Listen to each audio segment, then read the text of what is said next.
Welcome back, everybody, to another episode of Anything Goes with Anna Rose. It is so good to be back. Let me just say that. I really do love to podcast. I love long form anything. So writing, videos, podcasting, anywhere where I can dive deeper and basically just get myself in trouble.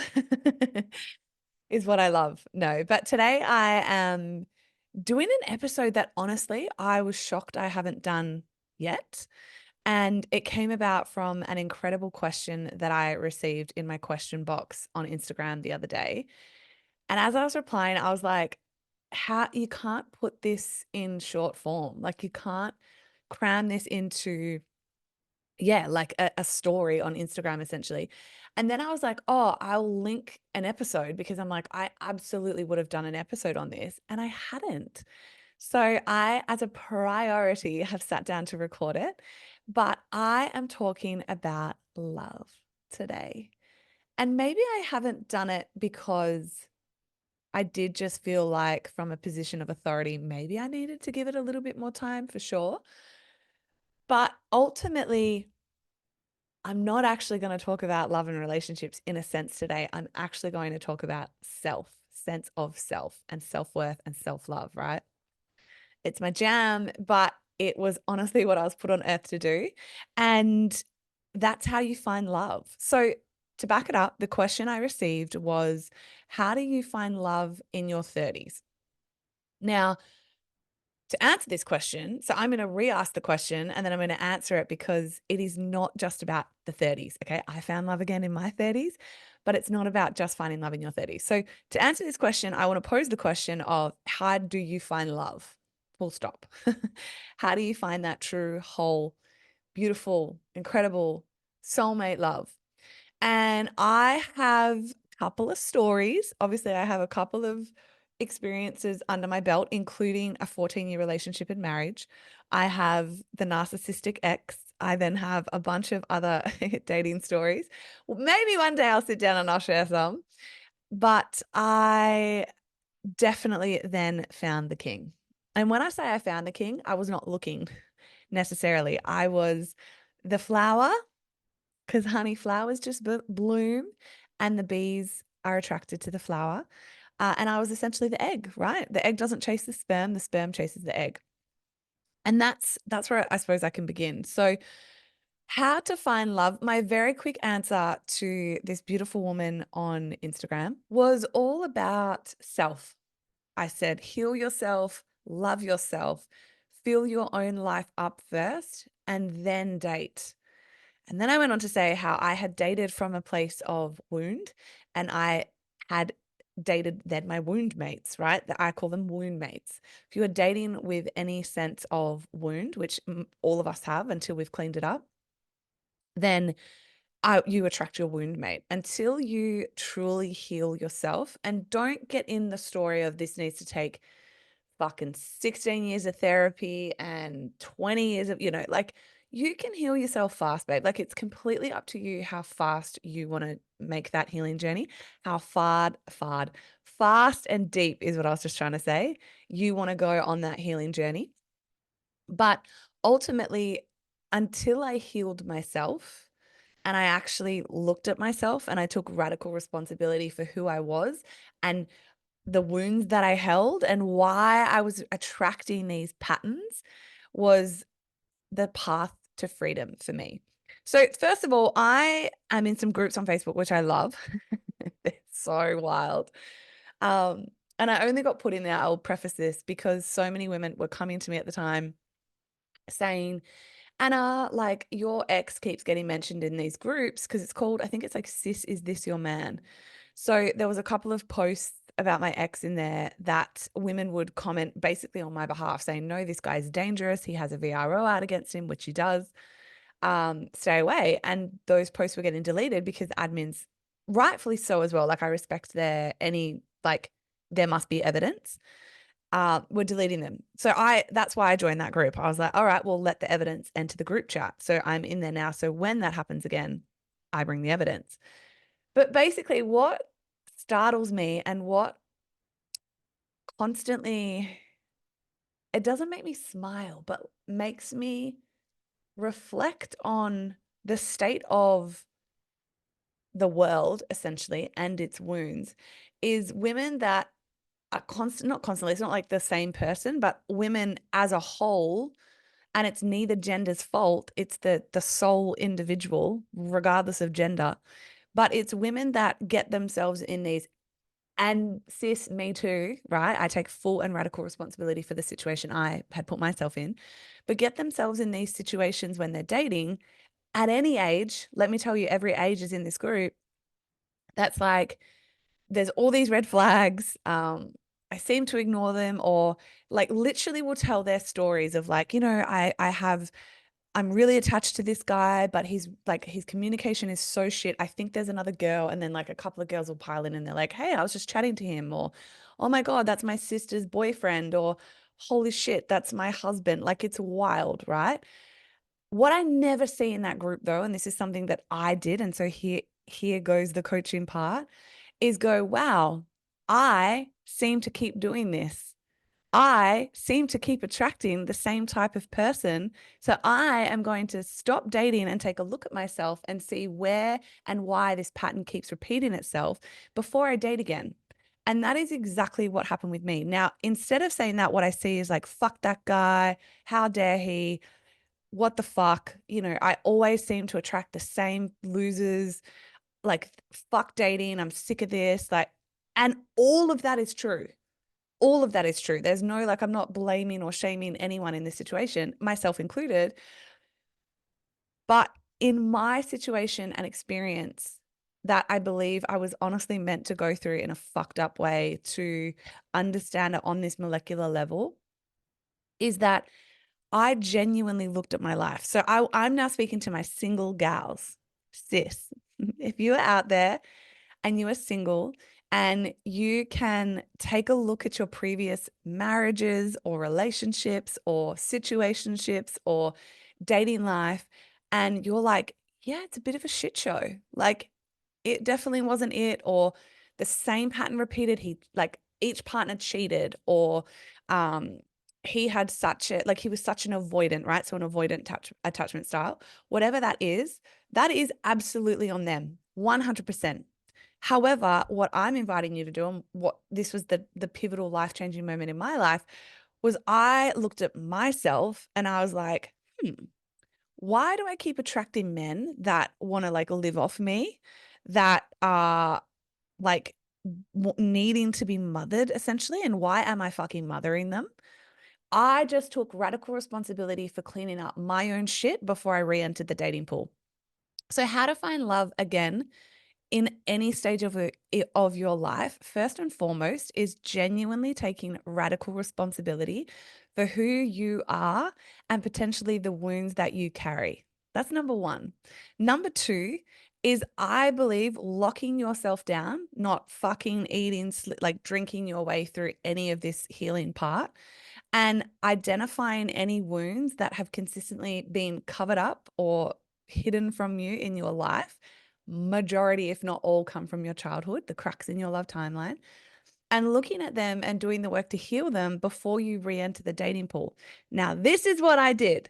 So I can tell you my story. So I had the 14-year marriage and relationship. I entered that super young and like in literally my most toxic era. So naturally, I was a very young, wounded girl that had done absolutely no work. Like, Morgs at the time had nursed me through my rock bottom. Like, it was just, it was the beautiful relationship for where it was at, when it was at, for sure. But ultimately, that was still like, we attracted each other from a wound.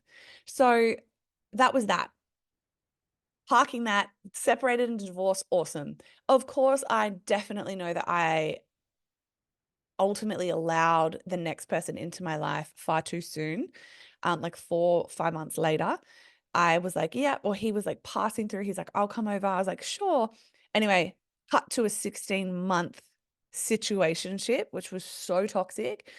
But what happened, like, I think it was like 15 months, 14 months into that situationship, putting up with what I was putting up with at the time, and this is for you if you have like dated or you're currently in a bit of a toxic relationship or situationship, I was so acutely aware that I was accepting less than subpar, and I couldn't understand and recognize why that was coming up for me. Now, again, people that are like, how do you find love? And you found the king.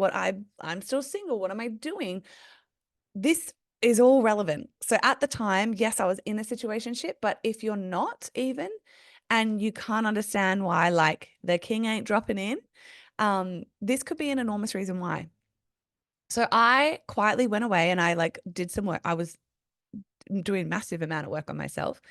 And I had hired a coach at the time because I was like, I am accepting, like I accept nothing less than excellence in every area of my life. So why am I fucking this up so much in my relationship pillar? Cut to the work. And I remember learning about wounds for the first time. Now, I also want to preface this by saying, I wish I get asked every other day, like, what are the books you read? What are the podcasts you listen to? To date, still, there was none. There was no books necessarily. There was no, there was psychologists and coaches and things that I used, but and I know there'd be amazing books out there. I don't have them yet. So if you know them, DM me and I'll share them for sure. I'll put them in my curriculum, where I post like books to read. But for me, there was no books. It wasn't books. It was all the embodiment of energy work. So it was all somatic work, all of it.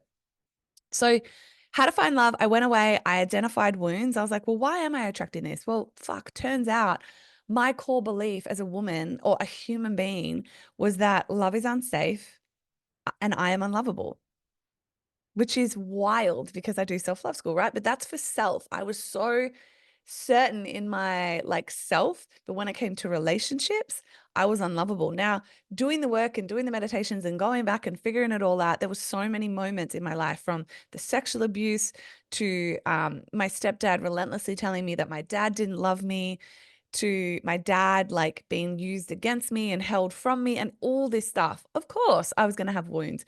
Now, for you, it could be literally as simple as a teacher like criticizing you in front of the class and being mocked and bullied by kids in the class then or something like that. And it's like, okay, so being quiet, like I'm not worthy of attention. That could be the wound. There's always something that happened to us. Unfortunately, our generation is the generation that will end the generational trauma, fact. But we grew up in times with parents. If you're listening to this, 99% of us grew up in times with parents who were raised by parents who didn't know how to raise kids, who were raised in wartime, and their grandparents were raised in wartime. And there was famine and fear and war and like abuse and everything else, right? And all of it was covered up, shut up, sit down. Children are to be seen and not heard, right? All of these things. And that's ultimately, I believe, I'm a 1988 baby, I'm 36. But realistically, anyone almost from like 88 and below, sort of 91 and below, in my opinion, are still have these wounds, these core wounds from our childhood. And look, fuck, anyone from born today even can still carry them if they have anything that has happened in their childhood. But basically, how to find love is I went back and I identified my core wounds. So I took responsibility that I had no idea that subconsciously I was carrying around that I am unlovable and love is unsafe and I am always unsafe. And then consciously looking for a partner that proved that. Right. So that they were the men, the emotionally unavailable, the ones with the mother wounds, the ones that like ultimately became abusive because that's what my nervous system knew. That's what was safe for me. So and I did not fuck anybody. I did not date anybody. I did not drink during this period, but I went away and I locked myself down. I think it was for about another 3 or 4 months, 4 months, 5 months. And I literally just went ham and hard on all of my somatic work. That was my breath work, gestalt chair therapy. There was no like talk therapy. It was meditations. Predominantly, it was like breath work, meditation, gestalt chair therapy, and rage therapy. That most of it, honestly, I was doing on YouTube. So like, have at it. Just Google all of this, YouTube all of this. And I let it all out. I got it all up. I changed my core belief, my new beliefs that I consciously chose every single day. It was plastered around my house, in the car, on the computer, on my bathroom mirror, was that I am lovable and that love is always safe and I am always safe. And then I filled my life up.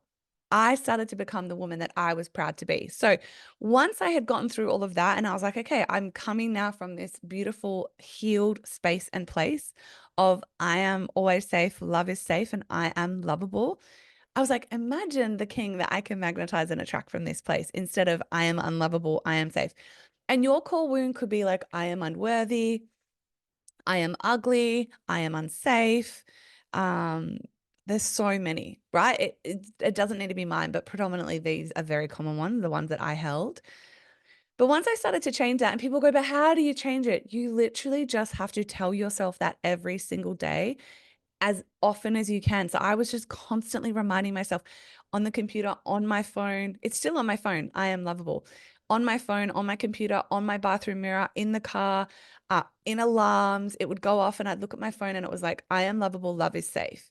And that was the neurons that I started to co-create essentially epigenetics in my brain instead of this neural pathway subconsciously that was like, love is unsafe. You are unlovable. Love is unsafe.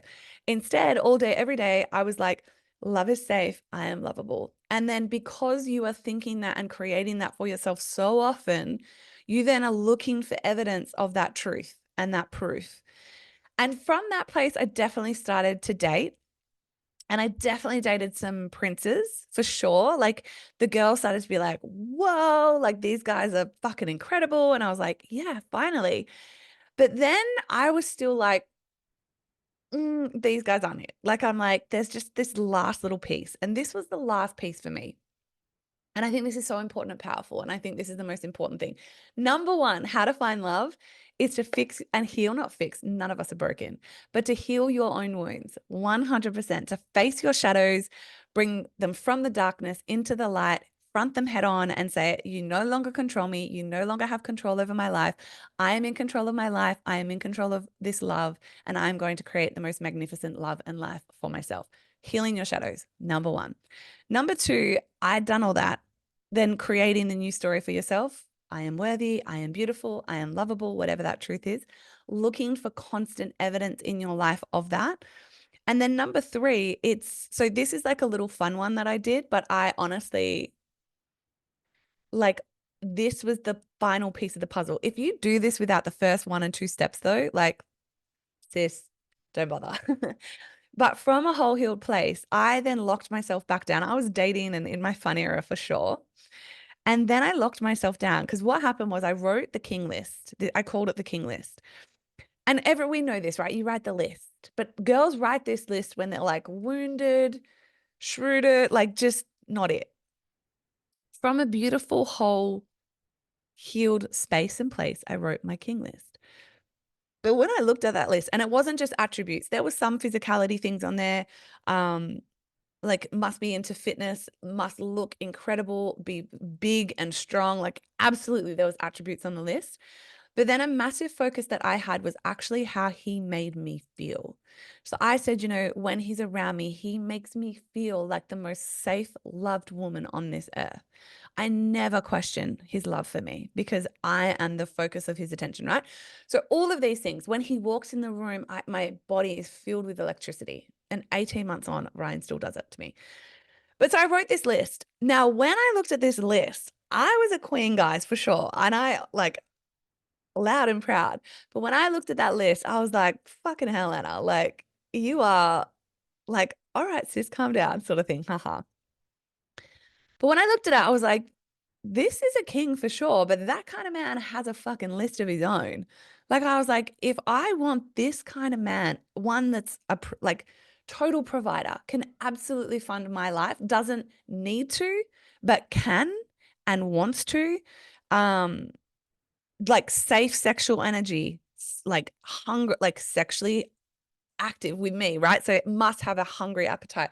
All of these things, I was like, he deserves a queen first and foremost, but I'm sure he has a list. Like I'm sure when he's meeting a woman, he's looking for certain attributes and energies in her.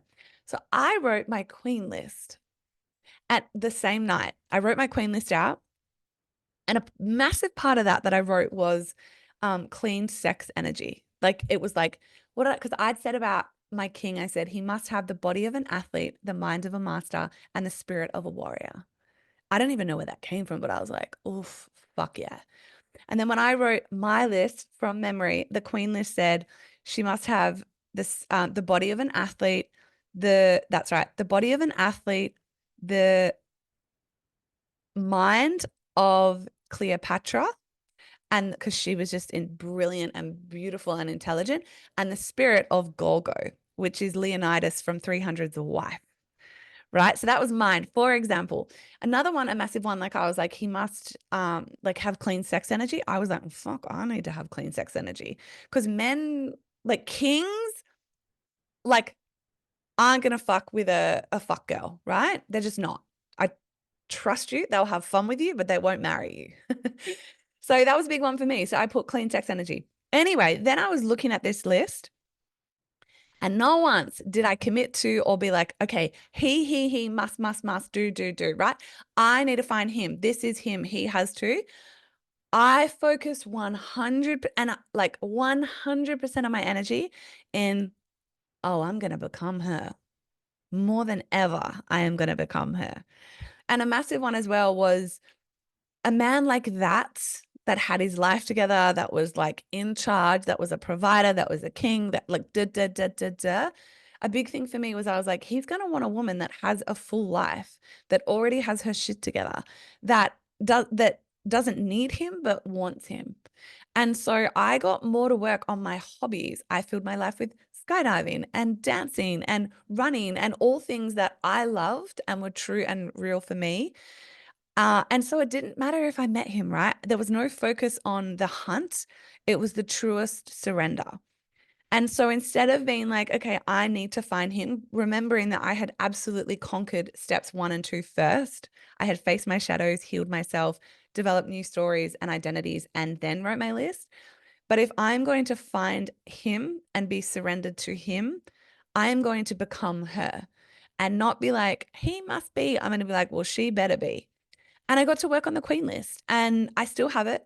And then the story goes about 6 weeks later, I had declared it as well. You all know that I was like actively like, I am going to meet the king, but it wasn't from a hunting energy either. That's so important. Men, the true masculine, the healed masculine does not want to be hunted.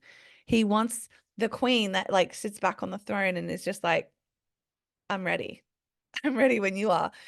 And I walked into the cast and literally there he was. There was Ryan. But as I said, several weeks before that, I had to actually lock down my energy. And Ryan talks about it. He's shared it a couple of times on the podcast so far. He's said, and he was having fun. He was like, the second I met you, I could feel you.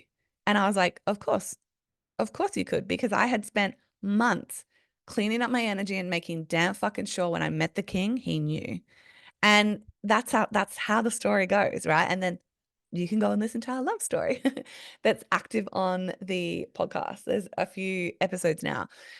But that is how my love. So for me, in any area of my life, the greatest and the deepest and the most pertinent and most important work that I ever did on myself was all around my core wounds, healing myself, facing the shadows, facing the traumas, sitting in the shit and the fuckery of it all, looking at myself in the mirror and going, I take radical responsibility for healing every wound and every trauma that I hold. And that are the things that are going to push a man away, the king away, that are going to repel the king, that are going to make me sabotage when he comes along. And I worked on that first and foremost. I healed myself. I loved myself. I filled my life up. And with or without the king, my life was whole, my life was happy, and my life was like at peace. Then when he came along, all he did was amplify it, right? And vice versa. I have just amplified his life in every single way. Um, and I really want to I'm absolutely going to do another episode in soon on like the dynamics of the masculine and the feminine, like in depth. I'll probably just riff on that. And the power of that polarity when he came along, because this was the deepest work that I have ever done in my whole life. And it is so important as well when you magnetize the king. If you really want the king, the whole healed masculine, and you want that polarity and you want him to step up and show up and be the man in whatever way, or the masculine as an energy in any way that lands for you, you got to be the queen. You have to be the feminine. So you get to be the feminine. And what a gift that is the way that I actually explain that. So that is it, my love. I really wanted to try and keep this short because it's a lot of work to do. I do actually, if you're like, fuck, I don't know, like, okay, well, where do I start? I do literally coach on this deeply because of my own work in this arena in self-love school. Obviously, I talk on it as being like the entry point to your healing in this way. So we cover core wounds, all of it, but I actively, deeply encourage alongside that work to go and find a practitioner if you feel like you have trauma unresolved that needs more professional help, and absolutely somatic body work as well. But that's the truth. Like, and people don't want to do it. The truth is, if you want to find love, if you want to amplify your own love that you currently have, if you want to fall deeper in love, if you want to magnetize and hold the king and be the queen, you got to heal your shit. You have got to heal your shit. And then you get to be the queen that does sit back and surrender and allow him to magnetize to you. Like I said, you are forever the flower and the bee comes to her. You are forever the egg and the sperm comes to her. So I will leave it there. That is like a taste. Obviously, self-love school, that wasn't even a plug, but like we do cover it. But self-love school doesn't open until February next year. 2025, I will be changing it. Actually, I'll announce it now. YOLO. Self-love school as of 2025, I'm going to do one more live launch. So me fully live with you in the 10 weeks that it runs for good. And then it's going to become like you can enroll yourself at any time over the year, but I won't be live in there with you. It's like I mean, it is self-motivated learning anyway. You have to do the modules yourself. I can't do them for you. But prior to this, I was, as a bonus, doing weekly calls, which after this intake will not happen. It's literally going to be like even more value though will be pumped into it. And you will, yeah, there's enormous powerful changes coming, but February 2025 will literally be one of, if not the last live launches that I do. So if you have ever wanted to do a self-love school with me like holding your hand live with you, you're going to want to do February 2025. Put that in the books right now. But I love you so much. I love love more than anything, more than everything. And I hope it was enough just to be like, oh, yeah, it's time. Like that I addressed that I sat with that I faced that I healed that, whatever that is for you. And you can go and magnetize and find the own love of your life. But until next time, stay wild, and I will see you on next week's episode.